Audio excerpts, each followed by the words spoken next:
பண்ணுங்க. Hi, I am Bharatya. Who are you? நான் தான் மகாகவி சுப்பிரமணிய பாரதியார். Yes sir. ஏன் இவ்வளவு சத்தமா பேசுறீங்க? கொஞ்சம் மெதுவா பேசுங்க. நான் தான் மகாகவி சுப்பிரமணிய பாரதியார். இன்னும் கொஞ்சம் மெதுவா பேசுங்க. இப்படித்தான். அட போப்பா, நான் இன்னும் சொல்லவே ஆரம்பிக்கல.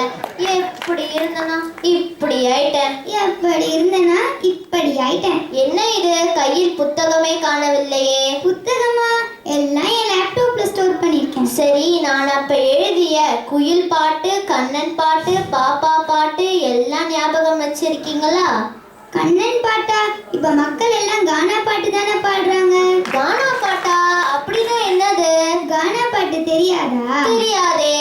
காசு பணம் தொட்டு மணி மணி, காசு பணம் தொட்டு மணி மணி, எப்படி நம்ம பாட்டு? ரொம்ப அருமை. சரி, கண்ணன் பாட்டு தான் மறந்து போயிட்டீங்க. காணி நிலம் வேண்டும் என்று சொன்னேனே, அதையாவது ஞாபகம் வச்சிருக்கீங்களா? காணி நிலமா? இப்பதான் நிலத்தை பற்றி நினைச்சு கூட பார்க்க முடியாது. ஒரு ஸ்கொயர் ஃபீட் 6000 7000 போகுதுப்பா. நான் வாழ்ந்த வீட்டையாவது காண வேண்டும் என்று ஆசையாக இருக்கிறது. நான் அங்க இல்ல, நான் கோல்டன் டவர்ஸ்ல இருக்கேன். என்னமோ ஒண்ணு, எனக்கு தெரிஞ்சதெல்லாம் திருவல்லிக்கேணி மட்டும்தான். அப்போ உங்களுக்கு விஜிபி இஜிபி மாயாஜால் இதெல்லாம் தெரியாதா? போனதே இல்லையா? இல்லையே. அச்சச்சோ.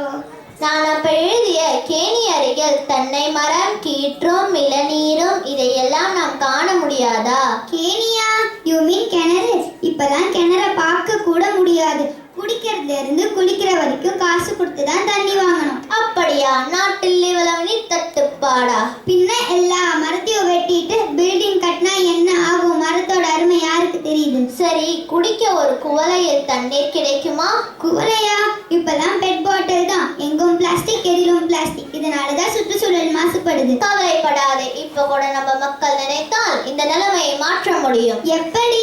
வீட்டிற்கு ஒரு மரம் வளர்ப்போம், மழை பெறுவோம். சூப்பரா சொன்னீங்க. மரம் வளர்ப்போம், மனிதம் காப்போம். மரம் வளர்ப்போம், மனிதம் காப்போம். நன்றி, வணக்கம். Thank you for